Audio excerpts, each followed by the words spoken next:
La Direction régionale du travail, de l'emploi et de la formation professionnelle de Midi-Pyrénées, partenaire du Journal de l'emploi.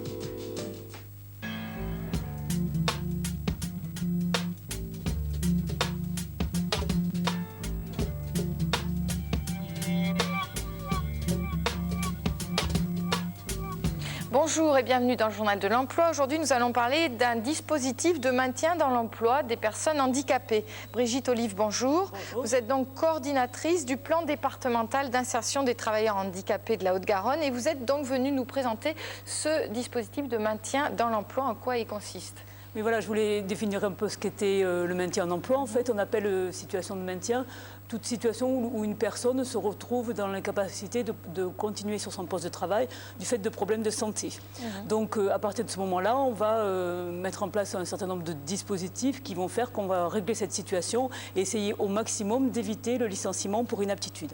Alors, quel est l'intérêt pour le salarié ? Alors, pour le salarié, l'intérêt premier, d'abord, c'est qu'il il a toutes les chances de garder son emploi. Ça, c'est la première chose. Il travaille effectivement sur ses compétences et sur l'amélioration de ses compétences pour s'adapter aux nouvelles circonstances dans l'entreprise et aux nouvelles circonstances dues à sa situation. Ensuite, ça permet d'envisager la suite de la carrière professionnelle sur du long terme et principalement d'éviter bien sûr le licenciement. Et pour l'employeur ? Alors pour l'employeur, il y a plusieurs intérêts. D'abord, il conserve les compétences du salarié puisque c'est souvent un salarié qui a de l'expérience et qui est là depuis un petit moment dans l'entreprise. Ensuite, il s'interroge sur son outil de travail et sur comment l'améliorer et l'adapter à cette nouvelle situation qui peut un jour toucher aussi d'autres personnes. Et ensuite, bien sûr, si l'employeur est assujetti à l'obligation d'emploi des travailleurs handicapés, ce maintien dans l'emploi d'un salarié qui n'est pas licencié pour inaptitude fait partie de son obligation d'emploi et lui permet d'employer effectivement une personne handicapée. Voilà. Alors, pour terminer très rapidement, à qui doit-on s'adresser pour régler cette situation ? Alors, dans la Haute-Garonne, pour régler cette situation, on s'adresse principalement d'abord à son médecin du travail parce que c'est lui qui connaît l'entreprise et qui connaît le poste de travail et qui, selon la situation, peut interpeller l'un ou l'autre des outils du dispositif, dont celui dont on va parler juste après. Oui, justement, Franck Fischer, bonjour. Bonjour. Vous êtes donc chargé de mission pour Passerelle 31. Alors, vous allez nous le présenter. C'est un service d'appui au maintien de l'emploi. Voilà, donc le SAMET, qui est le service d'appui au maintien de l'emploi en Haute-Garonne, est porté aujourd'hui sur le département par le MEDEF à travers son service Passerelle 31 qui œuvre déjà pour le maintien depuis 1991. Donc ce service s'adresse à plusieurs publics, le public salarié, travailleur handicapé ou en face d'être reconnu travailleur handicapé.